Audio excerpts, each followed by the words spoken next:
Joining me on the line right now is NFL agent Mook Williams, and first week of the NFL season has passed. We're now into the second week. Tonight it is New England and the New York Jets. But before I get into that, I wanted to follow up, as I usually do, on the story with Tim Tebow. Tim Tebow apparently has been offered a 3-year deal by the expansion LA Kiss, but the ownership includes Gene Simmons and Paul Stanley, the two front men for Kiss. I wrote about it on Sportsnet, saying I think Tim Tebow would be a fool to turn down this offer. I was talking to Mook about it yesterday. So, Mook, you think this is nothing more than just a publicity stunt by the Arena League, am I correct? That's my initial reaction to it. Of course, I don't know the terms of the deal. I don't know if there's any guaranteed money. I don't know exactly how much money we're talking about. It's rumored to be a large amount of money, but it just depends what the offer of the deal is. But, arena teams do this all the time. If there's a big name, it's usually an older, big NFL name that's out there that's not on a roster. They'll usually make some kind of overture, issue a press release. You may recall that Terrell Owens actually did sign with an arena team where he allegedly got part ownership, and he only lasted maybe a couple weeks before he was done there. Mm-hmm. So it's usually the players don't even take advantage of it, and when they do, it typically doesn't pan out well. It's tough to say. It's tough to comment on Tim Tebow's options without being aware of anything that's been said to him by other teams that have been out of the public eye. I've heard a rumor that an overture was made to him by an NFL team to give him an opportunity at a different position, and he declined it. I don't know if that's true or not, but generally I would, if he was my client or if I had a similarly placed client who had been in the league for a few years, who was just cut from a training camp and has been sitting out there for a week or so, I wouldn't necessarily accept any offer right now because it's too early in the season. Injuries happen. Poor play happens, and typically opportunities do open in the NFL across the season. So I wouldn't jump into anything so quickly yet if this was my client. But, of course, Tim Tebow is a really unique example. It's certainly not your typical football player. That's exactly what I'm getting at. I mean, it is one of the most unique situations. I wouldn't be surprised if another team had offered him a chance to play another position. But having said that, I even wonder, when they talk about him being a running back, they talk about him being a tight end. These are people who've played these positions for years and years. They have a certain skill set.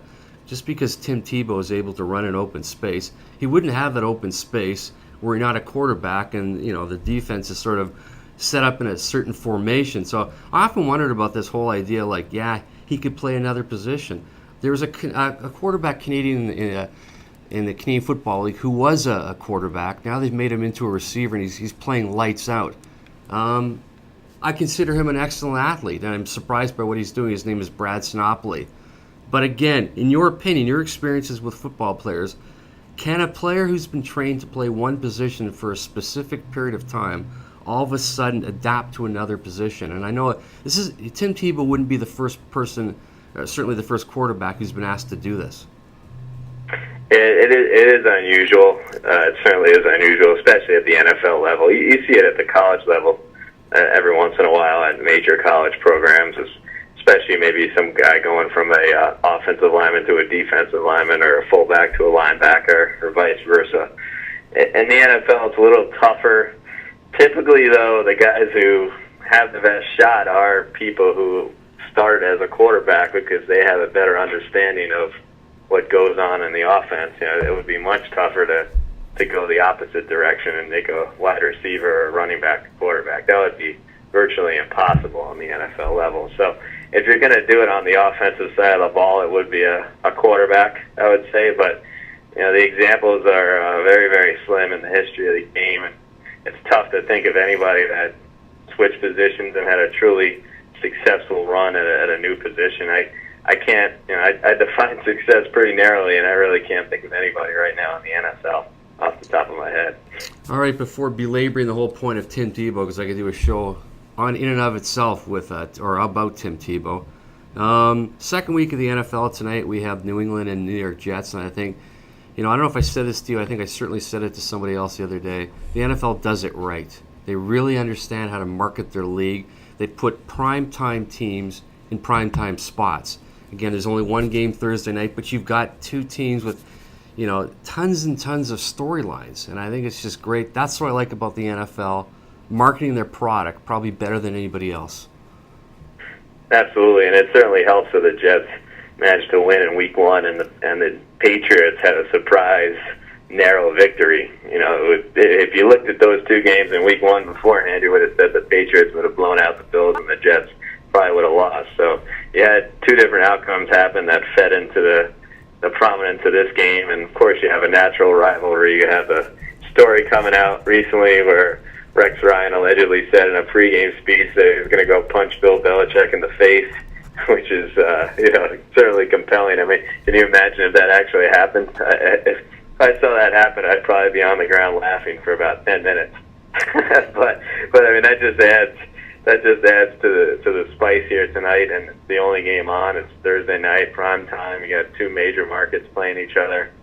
These Jets Patriots games are usually not boring. I mean, they're either close, controversial games, or they're occasionally there's monumental blowouts. Usually it's the Patriots doing it, and no matter what happens, typically it's an interesting game. And I'll be there. I happen to live within a mile walk of Gillette Stadium, so I'll be walking over there later tonight to attend the game, and I'm looking forward to a loud and intense atmosphere and a great game.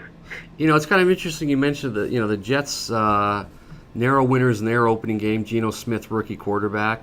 New England had a tough time just barely getting by Buffalo. Buffalo played a rookie quarterback, so it's kind of we're going from A.J. Manuel to Geno Smith, and you know what? It's interesting. Again, I just mentioned the fact we've got two primetime teams on Thursday night, the only game. Plus, you've got really interesting storylines with the quarterbacks, and you've got, again, to me, the NFL.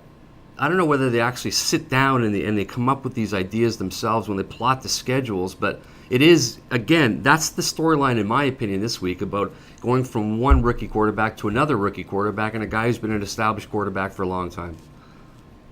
Yeah, and Geno Smith, he did better than you would have expected in Week 1, and he did play a good defense already in the Tampa Bay Bucs.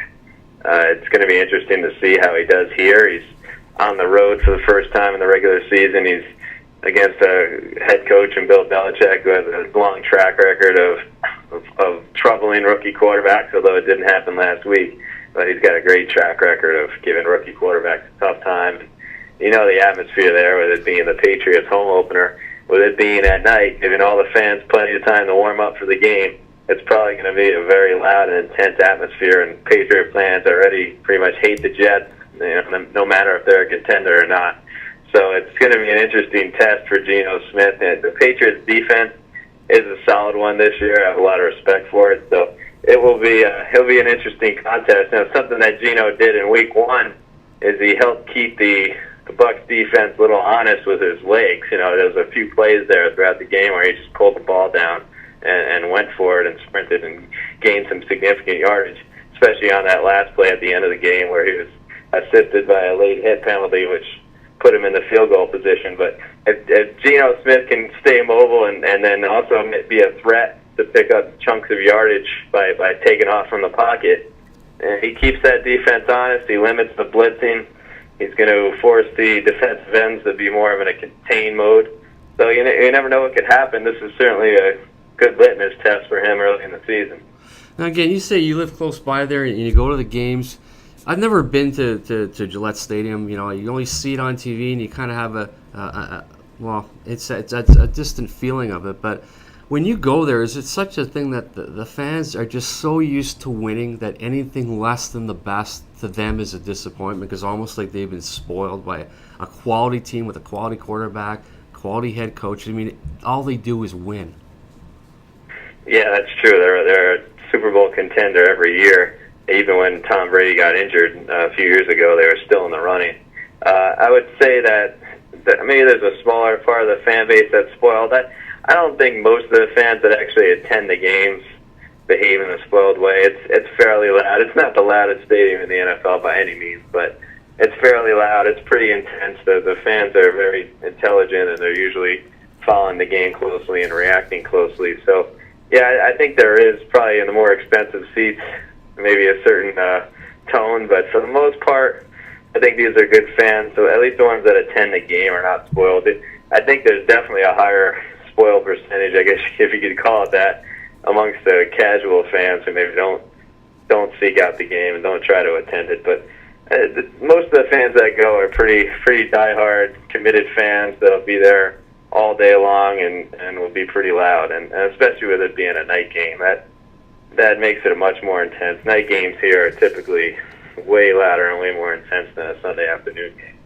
I've never been to Arrowhead Stadium, but I've heard that noise level there is off the charts. I'm wondering, have you been there? And of the stadiums that you've been to, which would you say is the loudest? I have not been to Arrowhead. I've not been in it. I've been kind of by it on the outside, but I've not actually attended a game there. In terms of college football stadiums, I'd say the Orange Dome in Syracuse is the loudest that I've seen a game at. And with the NFL stadiums, that's a tough call. I've definitely been in some loud ones. I think that when the fans are really engaged and into the game, the Jerry Dome down in Dallas has the potential to be really loud, but that's a big if. That varies tremendously from being quiet to being very loud. I have not had the chance to go to Seattle yet. I hear even though Seattle is a open air stadium, it's extremely loud. I'd love to take in a game there. Other stadiums I've been to really haven't impressed me with the noise volume, and I think you basically have to look for an enclosed stadium like the one in Dallas, or one that's specifically designed to be loud, like the one in Seattle, even though it's open air. Mm-hmm. One last question I want to ask you. This is somewhat of an amusing question, but Seattle and San Fran are playing. The quarterbacks, each of the quarterbacks have a side bet that whatever team loses, their quarterback has to shave one of his eyebrows. I don't think I've ever heard anything like that before. Yeah, I wonder if that has to do with the Madden video game that they're both promoting. And there's kind of I don't know if the TV ads are on in Canada, but in the U.S. there's a bunch of TV ads on right now where they have Kaepernick and Russell Wilson competing since they were kids as to who would be the better quarterback and who would be the better video game player. So I'm wondering if that's a tie-in with that advertising series. It may be, but you just mentioned one, and this is my last question. Are you surprised that the Madden video game has lasted as long as it has? Because I'm sure there's young kids playing the game right now who have no idea who John Madden is. Yeah, absolutely. Right now to the young kids, it's probably just a name. You could have named it Anderson football, and it could have been around for 20 years. And it's simply that's what it's called at this point, because he has no presence in the game. He hasn't been the announcer for many years in the game, and his face doesn't even appear. I don't think it may appear this year because it's the 25th anniversary edition. He's probably in there. I think he actually is a coach that you can use in the game, but most years he doesn't even appear. His likeness isn't even in there. So yeah, I think at this point it's simply the name. The reason why I think it's stuck around so much is because it's supported by a tremendous amount of marketing. It's really not that great of a game most years. I go way back in terms of sports video games. I've been playing them since I was a kid. I'm 37 years old now, and Madden has seen its better days in terms of quality as a product, but it's kind of like in the United States here, it's like a McDonald's, it's like a Budweiser, it's like a Coors, it's like a Diet Coke or a Pepsi. The marketing machine just stays behind it nonstop, and there are some brilliant people who promote it, and that really helps keep the game solidified. And also, the NFL has a deal right now which may be challenged because a recent court decision that came down in the last couple of years has challenged the monopoly that the NFL has granted to electronic arts, and then they've had a monopoly on the NFL video game market for about 9 years now, I think. So that certainly helps too, and they're the only video game that can use the NFL license. It's an incredible story, really, in the age of electronic arts, and certainly with video games. EA Sports, I don't know when they started, but they certainly got the jump on a lot of other people, and certainly those companies of that sort. Mook, thanks a lot for joining us today. Enjoy the game tonight. Should be interesting. Yeah, absolutely. I'm really looking forward to it, and thanks for having me on once again. Thank you as always. Appreciate it. All right, take care. Thanks.